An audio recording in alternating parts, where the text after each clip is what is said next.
All right, welcome everyone. So excited for y'all to be here. We are going to talk about alleviating everyday aches and pains today.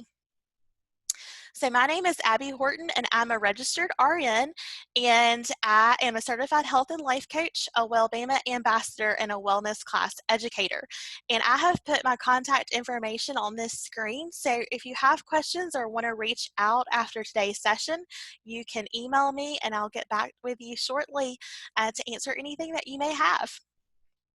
So I want to start with, if you have ongoing aches and pains and they're persisting despite some of the things that we suggest today, or over-the-counter medications and typical things that you would try to relieve the pain don't work after a few weeks, I would certainly encourage you to go for a checkup, and so, or at least reach out to your doctor. So definitely keep that in mind. We want to think about alleviating everyday aches and pains that might kind of pop up as we're working from home. But if this is something that's ongoing or chronic and you're struggling a little bit, you may need to reach out to your healthcare provider for some additional help. And so a routine physical exam every year is always recommended. It's great to get some blood work and x-rays and other tests that can help you determine if there's an ongoing problem that may be a little bit more serious than just the aches and pains that we're talking about today. And then once you have that information, whether it's a future Wellbama screening or a healthcare provider annual checkup, then you'll be really equipped with the knowledge you need to make some great lifestyle changes, and you can really set up some great healthy habits. So that is what we're hoping to do today, is to talk about healthy habits and really coming up with some great solutions to some of the problems you might be experiencing. So, some possible causes of everyday aches and pains. Certainly, this list is not comprehensive, but I've included the things that are most common for us. And so, stress is always going to be on the list of any health problems that I create, because stress just impacts our bodies when we don't even really realize it. And so, you may be having some extra stress right now that we are working from home, many of us. Some of you may be back in the office, and that can create a different set of stress right now. Or it could just be that everyday stress that you had before the pandemic is presenting itself in new ways. And so definitely think about your stress levels. You also want to think about dehydration. And so it's really important to know if you're getting enough fluids and to realize that, that's going to vary every day. So if I have a day where I'm teaching and talking a lot, I need to be really mindful of having extra water, because talking is going to, more quickly kind of dehydrate me. Because I'm talking, I'm letting a lot of fluids kind of come out as I'm speaking. You can kind of get that dry mouth, which I tend to do. And so dehydration needs are going to fluctuate. So, we think about 6 glasses of water to 8 glasses of water a day. We typically say, 8 ounce glasses, so 64 ounces. But now more, we're talking about doing half of our body weight in ounces a day. So if you weigh 200 pounds, that would be 100 ounces. And that's definitely a little bit more of a significant fluid intake than the 64. And so we're going to talk about some new guidelines when it comes to getting all of that good water in. It might be a situation where you have some poor sleep, and certainly sleep is where we really restore and heal the body. And so if you're not getting good, uninterrupted sleep, then you may be having some difficulty with having aches and pains the next day, and that would be expected. So we're going to talk about, getting great sleep. We're also going to talk about, other underlying conditions like cold and flu and infections, which can definitely lead to body aches and pains. You might have anemia, which may or may not be detected on some of your blood work. It just depends on the type of anemia you might have. Vitamin deficiencies certainly can fluctuate depending on the time of the year and how you, eat. If you are a seasonal eater, or if you may be not eating a wide variety of fruits and vegetables. You can also have arthritis. You can have autoimmune or chronic illness, which can lead to aches and pains. We often think of fibromyalgia or chronic fatigue syndrome. You could have injuries or age-related concerns, and we don't want to think about just because we're growing older that we have, this automatic ache and pain that we think of, because we can really age well without having aches and pains. So we want to make sure that we're not normalizing aches and pains as we age, but it is a common issue, but it may not always be related to our age. It may just be coincidental. So we'll discuss that a little bit. And then inflammation is probably the biggest reason why we see so much pain on a day-to-day basis, because inflammation going undetected can lead to other issues. And so it may just not be as apparent to you. So we'll talk about inflammation today. So hopefully this is resonating with you. Hopefully this is what you came for today. If there are other topics and things that you want to talk about, please be sure to drop them in the chat, and we'll try to get to those at the end of the call. But at the basis of what I teach, whether it's a class on alleviating everyday aches and pains or cardiovascular health like last week, we really want to get to the root causes of the issue or the disease. And so you may or may not have an illness or disease related to the aches and pains. It could just be that you're sitting in your office chair a lot, and maybe an office chair that was not designed to have you, sitting there for 6 to 7 to 8 or more hours a day. Your chair at home may be more for aesthetics than function, like my office chair. And so it may not be the great ergonomic chair that you have at your UA office, but it could be something as simple as that we're just not taking enough breaks and we're not in a chair that's really supporting our body as well. Or it could be that we have an ongoing issue or an underlying illness or disease. But the basic premise is that we want to get to the root cause of what is, causing the pain or the discomfort or the ache. And so you could have imbalances, you could have inflammatory issues, hormonal issues, you could have some toxic overload because we encounter toxins every day in our environment. You could have some digestive imbalances, and it all, related to, just the food that we eat and the things that we're exposed to. Or you could have some mitochondrial dysfunction. And again, that would be more serious. You also could have things like diabetes.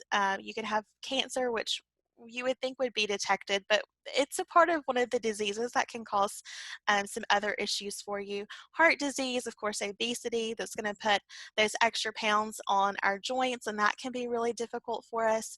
Autoimmune can definitely lead to chronic pain and inflammation, fibromyalgia as well. And then, of course, we automatically usually think of arthritis or back pain when we think about everyday aches and pains. And so it's really important to get to the root causes, because once we are having aches and pains, we might get labeled with a diagnosis or an illness or an injury, but there may have been other things going on behind the scenes, kind of the root causes that we didn't necessarily know about. And so once we address the root causes, we can often alleviate some of the pain or signs and symptoms that we're having. So we want to really think about root causes when we start to treat some of the things we discussed today. So I always tell people, whether we're talking about cardiovascular health or diabetes management, or whether we're talking about, just developing healthy habits, really all of the things in the wellness world start with these 5 basics, in my opinion. And so I call them 5 to Thrive, because they're really 5 things that you can do to start to change your health. And if you've listened to any of my other classes or attended any of the other classes on campus, I often include these 5 basics. And so I'm not going to spend a lot of time going over these, because there's definitely webinars posted online for you that go more in detail here. So I really want to talk more about the solutions. But the wellness basics are included in most of my talks, because it really is the foundation to good health and wellness. So no matter what you're struggling with, whether it's your blood sugar, blood pressure, poor sleep, stress, any of those topics that we talk about in wellness and work life, really the starting point is this 5 to Thrive. And so that's why I've dropped this pin here that says start here. This is our map to wellness. And so we want to sleep well. We want to stay hydrated. We want to strive for a healthy plate. We want to move our body intentionally every day. And this is moving our body in, an intentional way beyond what we do every day for kind of our basic activities of daily living. And so we also want to meditate 3 to 5 minutes a day, or do something to help relieve our stress, to help relieve that mental load that we carry. And meditation is a great way to start. A gratitude practice is also really helpful if you would like to start with gratitude and journaling versus meditation. Maybe meditation feels a little unapproachable. But we're going to talk about some different resources you can use to really implement these wellness basics. So I get really excited about these because I have been on my own health and wellness journey for the last 4 to 5 years, and I have some chronic health issues that really do impact my ability to be able to thrive and to be able to, do some of these really great goals, because sometimes my body doesn't always cooperate. I have psoriatic arthritis and I have some autoimmune issues. And so when I talk to you about this, I know that this can be really challenging, and you may share in some of these challenges with me. So definitely know that I understand that this is challenging for some of us, even though it feels really simple. So with sleep, we often think about the quantity of sleep that we're getting, so how many hours we're getting, but really I want you to start thinking about the quality of sleep that you're getting. So if you're getting 7 to 8 hours of sleep at night and you still feel tired, and you wake up in the morning and you don't feel rested, then something about the quality of your sleep is not being achieved. And so track your sleep and see how many hours you're getting. Note when you're going to bed and when you're waking up. Note the hours that you're getting. You want to try to be in bed and be asleep by around 10 p.m. So when we start an evening routine, which I think is a really great way to wind down for the night, you want to try to start that routine around 9 p.m. so that you can be done and in bed and asleep by around 10. And obviously give yourself some grace, because your body doesn't just shut off like a light switch and your brain doesn't power down and you're asleep every night at the same time. But you want to aim for around 10 p.m. And so when we do that, that helps with our circadian rhythm, because between the hours of 10 p.m. and midnight, that's when our bodies are designed to get good restorative sleep. And so if you're going to bed at midnight or later, which I sometimes do because I'm a night owl and that's when my house is quiet, then I'm not getting in that window of restorative sleep for my body and my brain to heal and repair itself.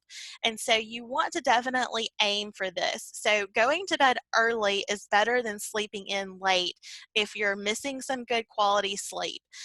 So start that evening routine. For those of you who have small children or who've worked with kids, you know that routine is so important. And we often do a great routine when our kids are little. I know that I have done this with my children, where, you have a pretty, regimented routine. We cut the lights down low at this hour after dinner, maybe. We, have a warm bath or shower. We read a book. We have this routine. We have all of our, favorite blankets and stuffed animals. And we do that for kids. And then we abandon that as we get older. And what's good for kids is usually good for adults too. And so it's really important that when we think about having this routine, that we maintain that routine throughout our life too. And so again, we don't graduate good routines. I think we should always implement them for ourselves too. So maybe it's that you take a warm bath, or you read a little bit in a book, or you cut the lights down, after dinner, and, just use lamps. And that helps get your body and brain ready to go to bed. You also want to limit your blue light exposure after 9 p.m. And so that could look like putting filters on your devices, or even better, not using devices or TVs in the bedroom and things like that after 9. You also want to keep your room cool and dark and quiet. So just think about that. Is your room cooler? Is it dark? Do you have lots of lights and things on? Do you have devices that have lights on their, screens? Do you have a night light? Sometimes night lights and lamps can really, impede our sleep. Is it quiet in your room? Do you need a noisemaker or a fan? We have a fan that makes some good white noise. it's just very calming and soothing. But you can also get sound machines that, get that same effect for you. There are lots of apps and things you can use as well. But cool, dark, and quiet, and usually around 70 degrees or lower. Some people even say 67 degrees is a good temperature for sleep. That would be a little too cold for me, but we do better when we are cooler versus when we're a little bit warmer. So those are some good things to think about when we think about sleep. So it's not just that we get 7 to 8 hours, but it's that we also are having these other aspects of sleep. As we age, we have this common narrative that we don't need as much sleep, and that's not necessarily true. Data does not support that, but we know that we get less sleep, and so we've learned to really function on less. But it doesn't mean that our need for sleep goes away. It just means that we're not doing things to support good sleep as we age. So that's important to note. Always track changes that you make, though, because it can be really difficult to recognize when you've made a change and when you're starting to see progress. So just jot down a few notes in a journal or in your app on your phone and start to see if that helps, how much your body is, feeling rested and restored in the morning. Hydration is so important. When we think about being hungry or achy or tired or fatigued, sometimes we're just actually thirsty for water. And so how many times do we reach for our coffee, which I do for sure, or, a sports drink, or a soft drink, when what we really need is just plain water, and even water that doesn't, have carbonation or fizz in it, just plain water. And maybe you want to make it fun, like our last tip here, and add some mint or some fruit or things to make it more palatable for you. But plain water is what your body needs most. So if you're not drinking any water a day, then drinking 8 glasses of water is not what you should try to do tomorrow. You should try to start with 1 glass and then make it 2 glasses and then make it 3 glasses. And what I would recommend is adding in water and then subtracting out the coffee and the tea and the Cokes and things, because it's easier to add to your life than it is to subtract. We all pretty much like addition more than we like subtraction. So when you add in more water, it's going to crowd out the other drinks that you may be drinking. And again, you can aim for 64 ounces to half your body weight in ounces per day, but you definitely can overhydrate and you don't want to become water toxic. So don't take someone else's arbitrary water goal and make it your own. Definitely, again, track your progress and see, is this how much water I need today? And you may need more or less, like I said, depending on what you're doing for the day. If you're outside, you're going to need more in the June heat in Alabama. If you're teaching or talking a lot, you might need more that day. But you definitely want to make sure that you're seeing where you feel your best, and does it correlate to how much water you're drinking? And probably it does. Fatigue and hunger can definitely be alleviated with great water, and that's also going to make you feel less achy and not make you feel quite so sore if you're exercising, or if you're moving your body intentionally. Water is going to help lubricate all your joints, and it's going to help hydrate all your muscles and your body tissue, and you're going to feel better overall. So make sure you carry your water bottle with you. As we're working from home, that may not be as much of an issue because you might have ready access to your water or to your kitchen. But definitely when we transition back to being on campus more in the fall, make sure you always have your water bottle with you and have it full. And then, like I said, make it fun to drink water. I don't love water, but I've made it fun by adding in things like mint and lime and lemon and things that make it more fun to drink for me. So you might be able to take some of those tips and do the same for you. So when we think about eating for health and not weight loss. When we think about changing how we eat, we often want to tie it to a goal of weight loss. And weight loss is usually more about how we look than how we feel. And so we want to actually think about eating for health and not for weight loss or something else. And so try to eat less processed foods. So try to eat foods that are naturally occurring in nature, that aren't in wrappers or boxes or, labeled. If it has a food label, it probably isn't a natural product. It's been manipulated in some way. And so if you're reading food labels, then you're probably not eating good whole grain foods. And we all have, moments where we want a favorite snack or something like that. So food labels are important, and certainly some things that are healthy for you do have a food label. But in general, when you go to pick out broccoli or apple or kiwi, it doesn't have a food label on there. If it's something that you could kind of, pick out of the garden or off of a tree, and it's in your grocery store, that's probably going to be the better option for you. So shopping that perimeter of the grocery store and picking out those good, healthy whole foods. Try to have a protein, a complex carbohydrate, and a healthy fat at every meal. And those three components of a meal will help sustain you so that you're not having dips and things in your blood sugar.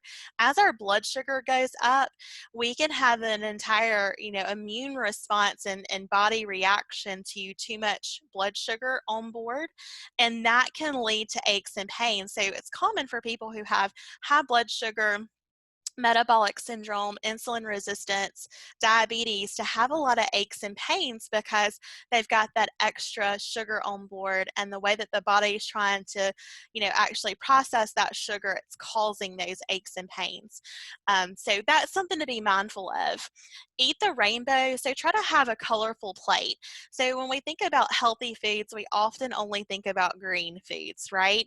That's what I think of. But you want to actually eat a variety of foods. So if your plate is mostly beige, mashed potatoes and, beige proteins and, things of that nature, and then a few greens mixed in, you're probably not getting the full amount of nutrients that you need. You need purples and reds and blues and yellows, and so those vibrant colors. So try to eat the rainbow on your plate for every meal. And then track your meals and your snacks with a food journal. Maybe it's an app, maybe it's just the notes, in your phone. Those are all great ways to keep up with what you eat. And it's very eye-opening, and it's a great way to have some accountability for what you're eating every day. Sometimes those hidden calories sneak in and we don't even realize that we've had too many calories for the day, or maybe we didn't have enough, good whole foods for the day. And then I would suggest making one healthy change at a time. I'm telling you about a lot of things that you could change. But if you go and try to make all of those changes at one time, take this PowerPoint and then tomorrow wake up and try to implement everything I'm sharing, you're going to be overwhelmed and you're probably not going to follow through. You're going to feel probably defeated by some of it if all of this is new to you. And so when I think about making healthy changes, pick one thing. So maybe you work on your sleep this week, maybe you work on hydration next week. You always want to look at where you're having a pain point. Where do you notice that you're getting off track? And then start there. And then add on those healthy habits until you'll look back over time and see that you have a string of healthy habits that you've created, and you'll start to really notice that you feel better. And that's really exciting. And then you want to make sure, number 4, that you move. So moving every day with intention. And again, I'm a nurse. And so when I would work 12-hour shifts, especially when I worked 12-hour shifts at night and my kids were really young, I felt like I was getting enough physical activity just in motherhood and in working 12 hours. But when we think about moving our bodies every day, I really needed to be moving my body even more on the days where I was working a 12-hour shift because I was doing repetitive motions every day. So on those days, maybe I shouldn't have done like a full 30 or, 1 hour workout that was really intense. Maybe that wasn't appropriate, but maybe stretching or doing some yoga poses in the morning before I went to work would have been good. And I didn't always do that. And I really saw how much that took a toll on my body. And so now when I'm in clinical, I do make it a point to stretch before I go to work, and do some yoga poses or do a little bit of a walk just to loosen up before work. And then I try to do a short 20 or 30 minute, exercise class or exercises when I get home in the evening so that I'm staying really active. Our bodies get used to our schedules. So if you're used to working in a really, labor intense position and you think that that's all the exercise you need, your body has already taken that into account. So you still have to do above and beyond, that level of exercise to see some progress. And that can be really discouraging for some people, but it's great when you recognize that that's helpful, because then you can start to see some great improvements in your body, your overall strength, and in your pain levels. So I always recommend things that are like, quick, easy, accessible, free, that are low impact and, just easy to start from square one. So things like yoga, Pilates, walking, swimming now that it's summer, Tai Chi is really great. All of these things can be done for relatively, free or cheap, and can be done usually at home or out in the community where you don't necessarily have to have a gym membership. So you want to really limit your high impact exercises like high intensity interval training, running, jogging, etc., until you're pain free and until you're used to actually having an exercise routine. Sometimes we have a lot of this, mentality of all or nothing. So we go from, we think of, being on the couch to running, 5K, and that can be a really great motivator. But if we're already having aches and pains, there may be, this kind of mid ground where we start to walk and then we start to build up. And that's really what things like Couch to 5K and some of the other programs that we promote, that's really the message behind it, is just start where you are and work your way up. So it might be something as simple as taking a walk after breakfast before your day gets started, or it might be, taking your dog on a walk around the neighborhood after dinner, but it's just easing you into activity. And walking is still one of the best ways to start to lose weight and to start to gain some muscle and to get into a fitness routine. And you can see a lot of benefits just from walking, 20 to 30 minutes a day. So walking is always a great place to start. And then meditation, taking care of our mental well-being is so important, especially while we're in, seasons of change like we're experiencing right now.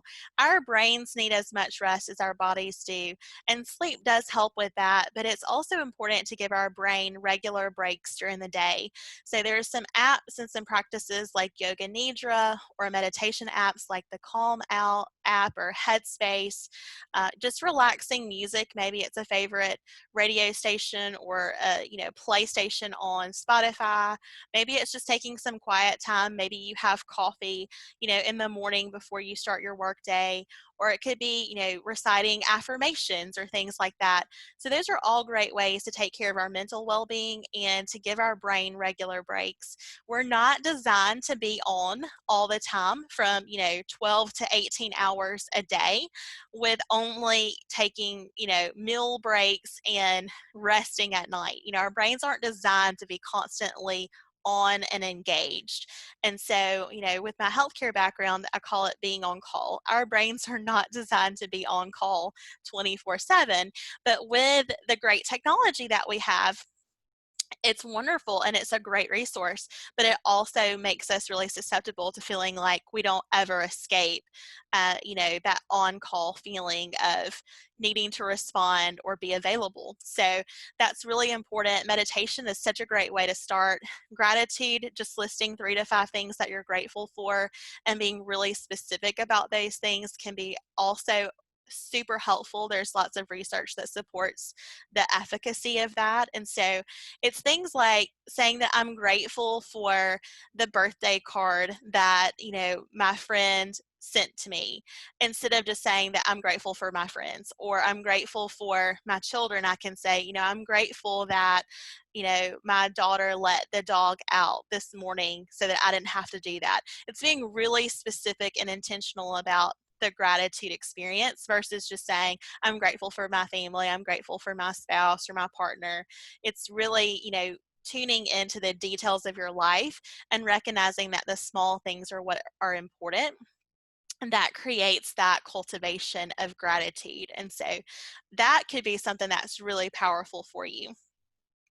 Okay, so some other things to try. So we can try things like turmeric or omega fish oil, gentle exercise, more plant-based options like we talked about. Certainly reducing stress is really helpful because when we're stressed, we have a release of hormones, things like cortisol and adrenaline. And if we don't get those things out of the body with exercise or meditation or movement, then some of that excess chemical and hormone can get stored in the body, and that can cause aches and pains. We also want to think about, kind of try this, not that. We don't want to use sugar and refined carbs. A lot of times if we're, eating to help our emotions, then we are trying to get that quick dopamine fix that you get from eating carbs and sugar. And that can lead to long-term, pain and some aches and things. Alcohol certainly has definitely been something that people are turning to more during this pandemic, and that can be really difficult too for the same reasons. It usually has a lot of sugar content, and certainly, there are hangover effects from that, and so that can definitely exacerbate any pain or aches that you're having.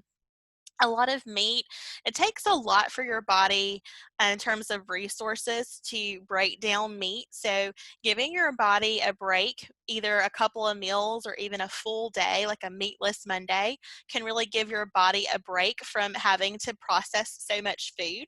And so that might be a really great way to, to kind of reset and feel a little bit better. Intermittent fasting is also really good for that, but you want to start out with short windows of intermittent fasting. You don't want to try to fast for prolonged periods of time.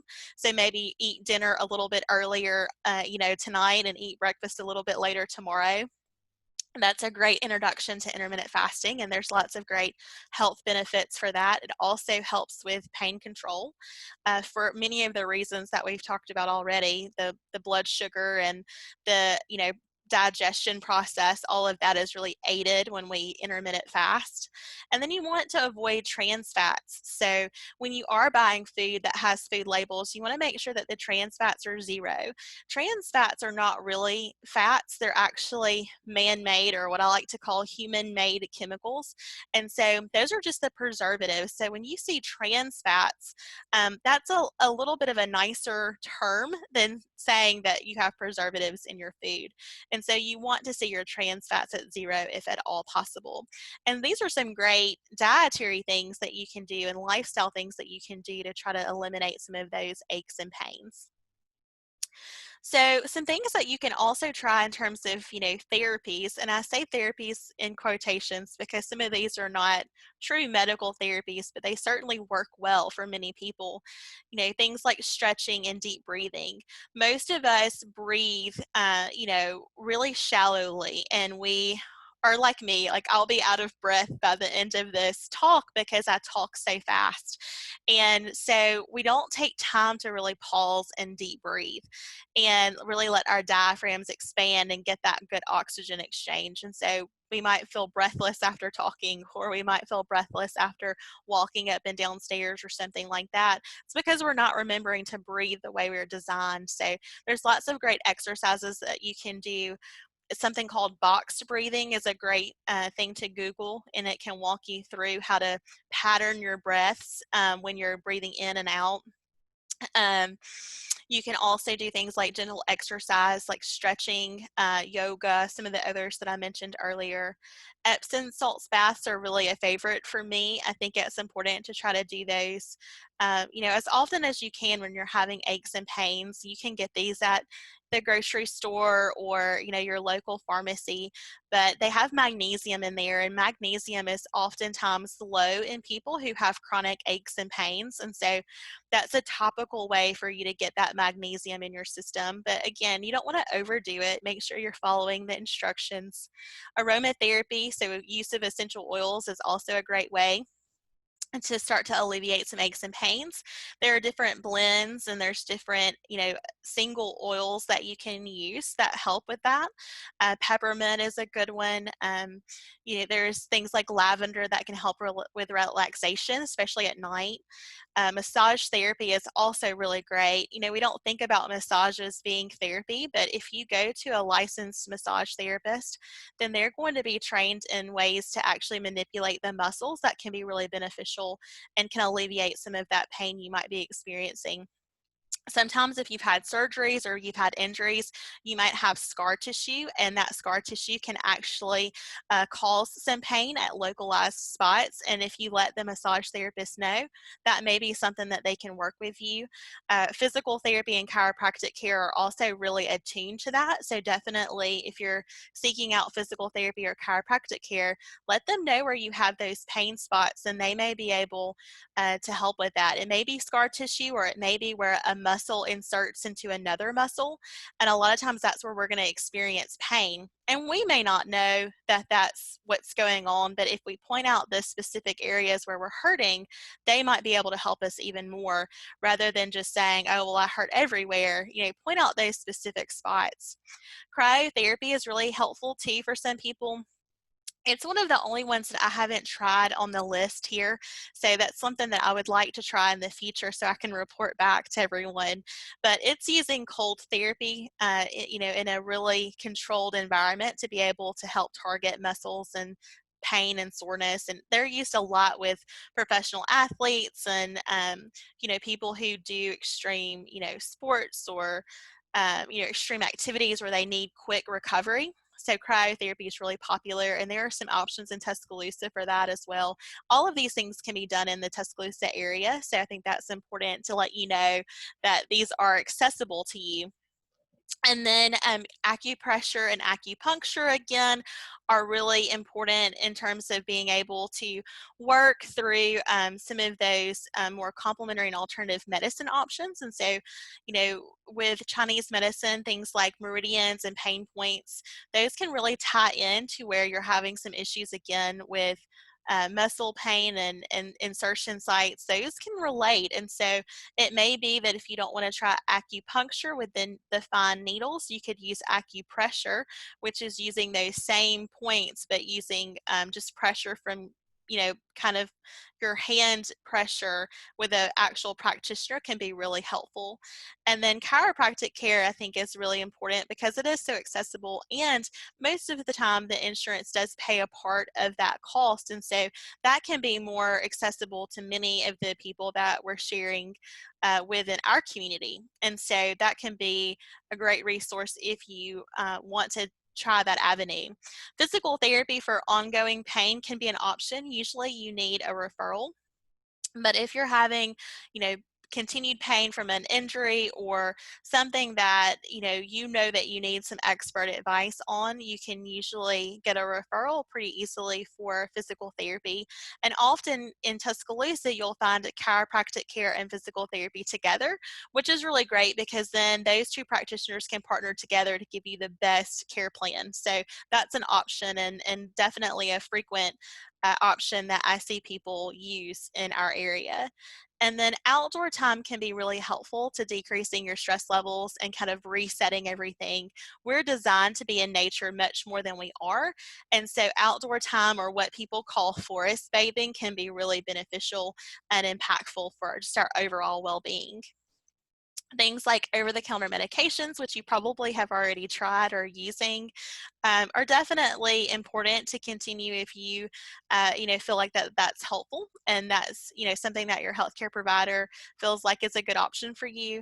There's things like pain creams or TENS units, which I'm going to show you on the next slides, that can help. Usually you'll see these, they look like little pads with a monitor that can deliver an electrical type energy current to your muscles and can be really helpful for you.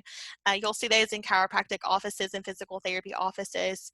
Things like hot and cold therapy or kinesiology taping, so KT taping, where you see, athletes who have their, joints taped for football games or other, sporting events. You've probably seen it with runners.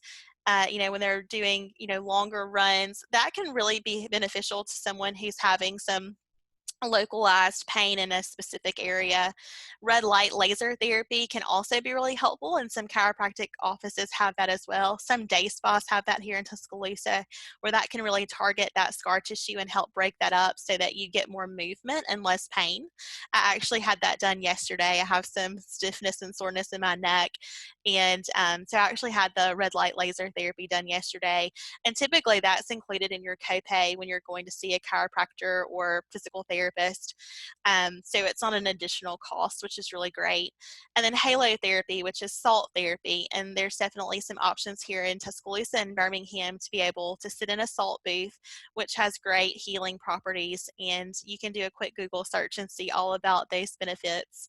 But I wanted to include some slides because I think when you're thinking of, trying a new, therapy or a new solution, I think it's always great to see some of the things in action. And you may not be able to know what to Google, or know where to visit in town to see these things in action. So, we've got stretching and we've got cryotherapy up here at the top. And then we've kind of got the outdoor forest bathing, the massage therapy.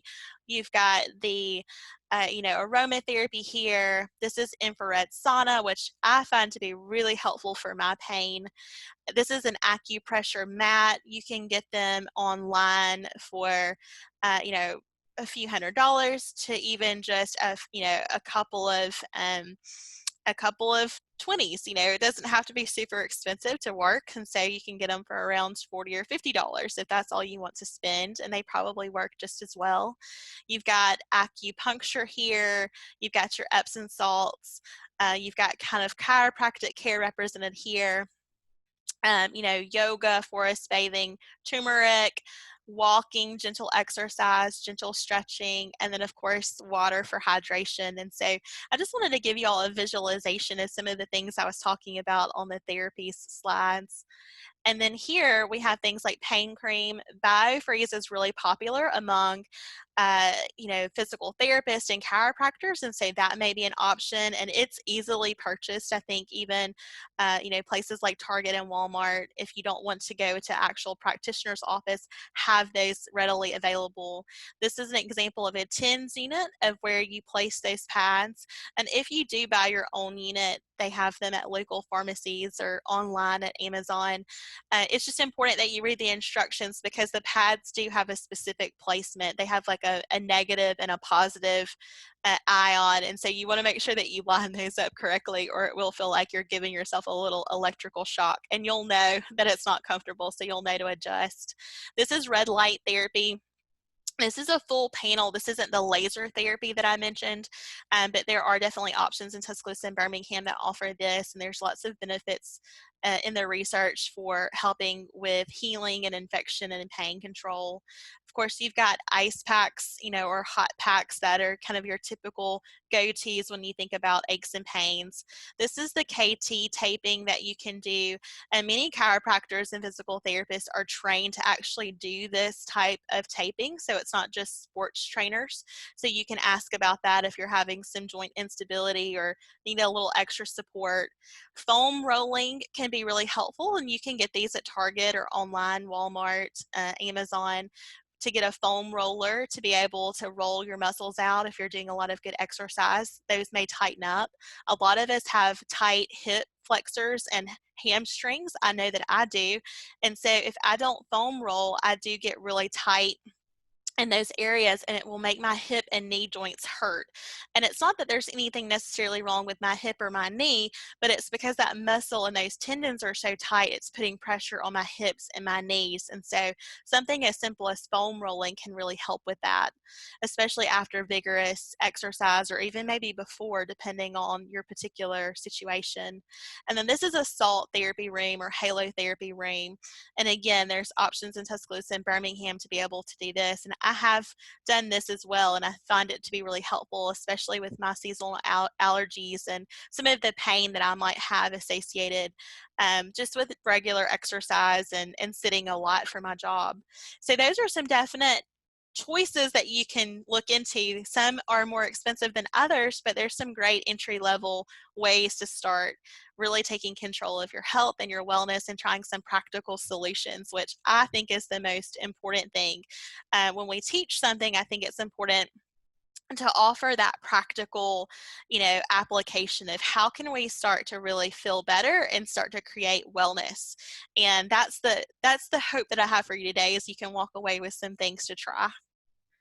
So these are some other resources. These are more about stress and management. Totally Stress Free is my favorite playlist on Spotify. It's a lot of fun if you like that sort of music. It's just easy listening music, and it is really calming and fun to listen to. 5 4 3 2 1 is a great grounding, kind of affirmation and grounding practice for if you're having some anxiety and stress. And then we have the photo up here where someone is walking outside, and that's really called grounding or earthing, where you're walking outside and you're getting the good benefits of being in nature. That's when we feel better at the beach, when we put our feet in the sand. If we like the sand, we get that calming effect, and it really helps ground and balance out the energy in our body. And then the Calm app is the meditation app that I mentioned. And then one of my favorite free yoga resources is Yoga with Adrienne.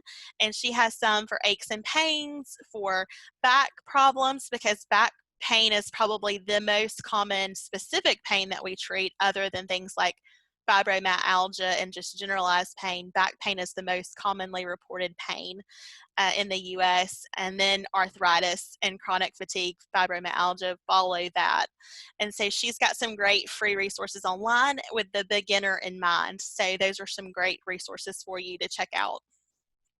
And then Jean's focus has been on gratitude, but it's never too late to start a gratitude practice. So if y'all want to head to the wellness website, you can find out lots of great information that Carolyn McVicker put together for 30 days of gratitude. And I know I have really enjoyed this month's focus on gratitude. I actually have some of my screensavers in my computer desktop saver as, gratitude quotes to remind me of that focus this month. So that's been really helpful. And Carolyn did a great job with that. So definitely head there and check out the gratitude resources. And then upcoming classes, we've got Road to Resilience, Don't Wait, Hydrate, and Your Health After 40, which Your Health After 40 is a really popular class, and we dive more into some of the resources I mentioned. So those are the 3 classes we have coming up in July. And then here's our information. Before we take questions, I just want to point out that we've added a blog. And so with every class that I'm teaching, I'm also putting a blog together. And so if you head to the worklifeua.edu website and you do the /blog, then you'll see each blog that accompanies the class that has more resources and kind of more of a narrative of the overview of the class. So it's a great resource to check out before or after the class to just do a great follow-up or preview of the material for the day. And it does have more resources linked there for you. So that's a really great tool for you to keep in mind. And then we're going to talk about questions. So we also offer health and life coaching. So I offer that for free for UA employees. So if you're interested in that, you can reach out to me at my email address. And then, of course, the wellness, work life, team with Carolyn and Ashley and Nikki have some great COVID-19 coping resources. And all of our webinars during this pandemic time are actually housed on the wellness website. So you can go back and take a listen. So those are some great resources, more than you can do right now, but just pick a couple of things. All right, I'm going to go to the chat. Night owl as well. So you don't understand why the 10 to 12 is the best time to get restorative sleep. What about people who work other schedules? So hopefully I went into more detail where it was clear and explained, but it's because our body's natural way of restoring sleep is that 10 to 12 because of our circadian rhythms, which you can do a quick Google search and actually, look more into that. It's a hormonal and body pattern that we have just had forever and ever and ever. And I used to work midnight shifts. I worked 7 p.m. to 7 a.m. So I totally sympathize with, with knowing that that's ideal and optimal. That is not doable for everybody. Certainly that was not doable for me when I worked at night. But when you can sleep during those hours, it is really beneficial to the body because that's the body's natural cycle and the body's natural hormonal response. And that's how we're designed. But if you can do the other things that I mentioned on the sleep schedule and kind of the sleep tips, that will be really beneficial too.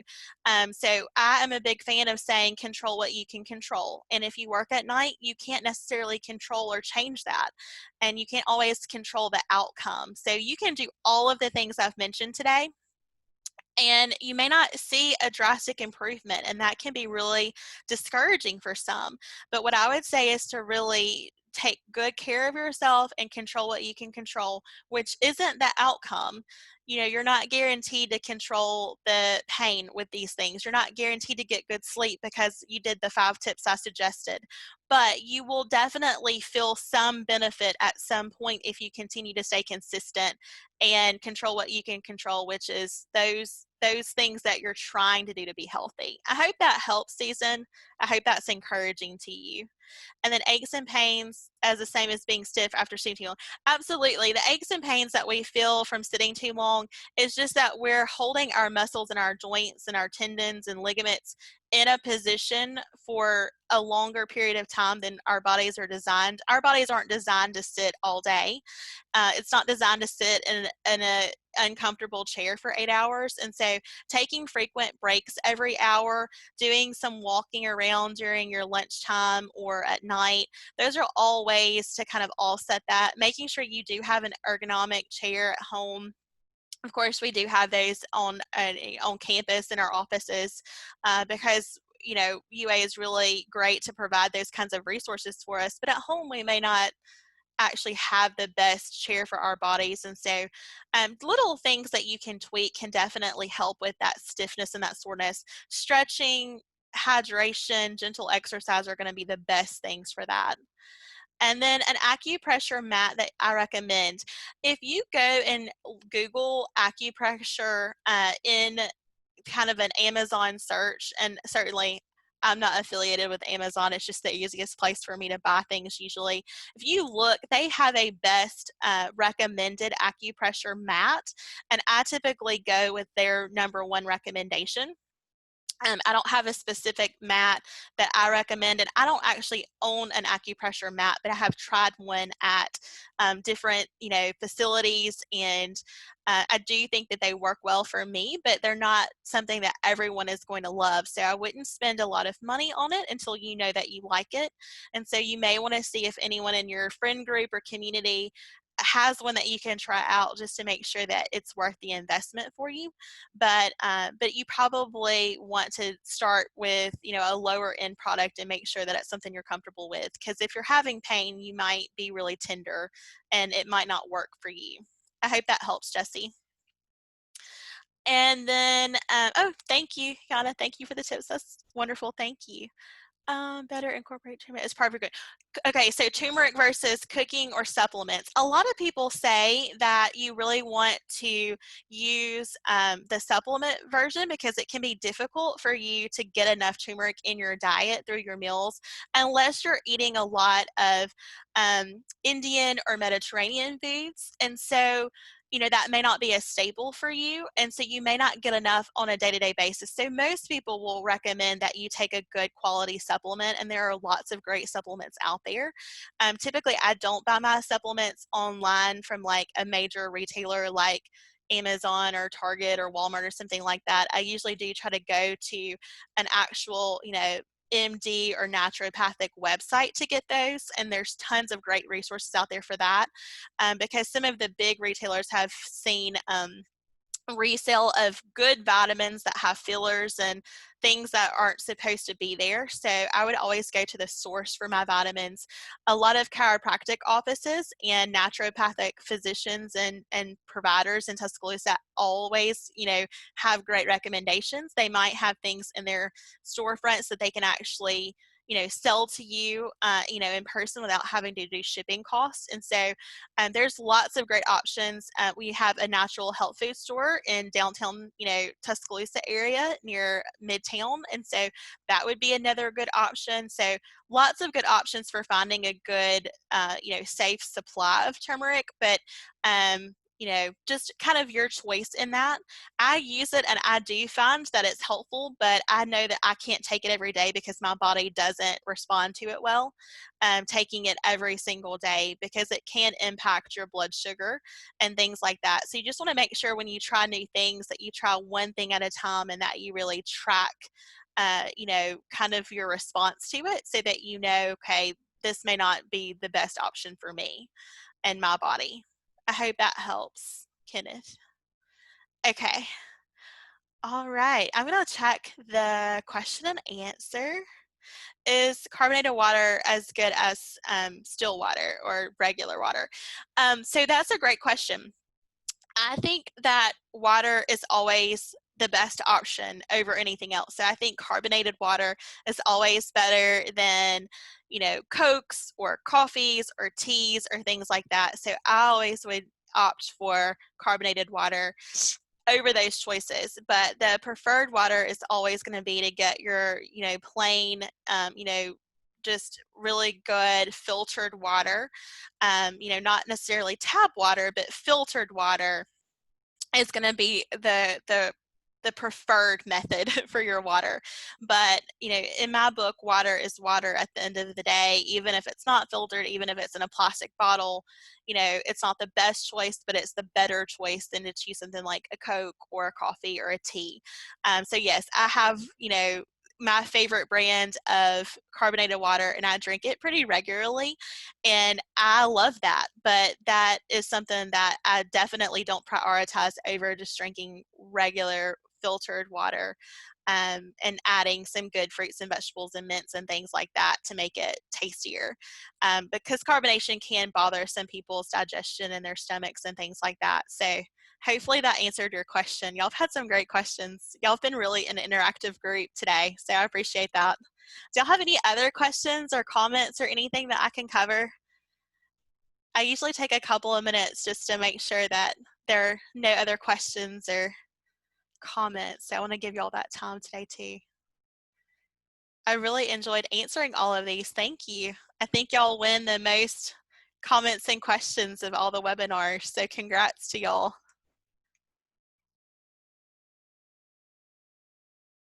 Good. I'm glad this was informative. Thank y'all. All right. If y'all have any other questions, please feel free to reach out. I'm happy to answer anything that I feel qualified to answer, or I'll be happy to direct you to someone else who might have the answer.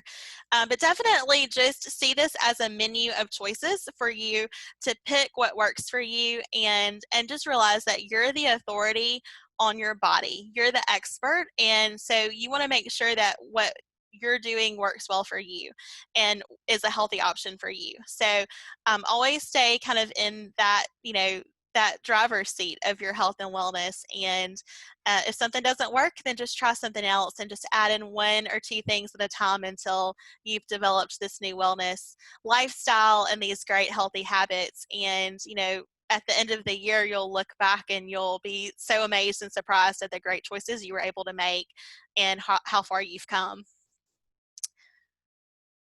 Good, Susan. I'm glad that resonated with you about eating for health and not weight loss. Yeah, I have to tell myself that too. We're so indoctrinated to eat for weight loss. Good. I'm glad that this was kind of outside of the box, Layla. Thank you. I appreciate that. All right, guys. Well, I hope y'all have a great rest of your day. Go take a walk, get up from your chair, go get some water, and do something fun. Do something for yourself today. I hope y'all have a great rest of your day. Bye.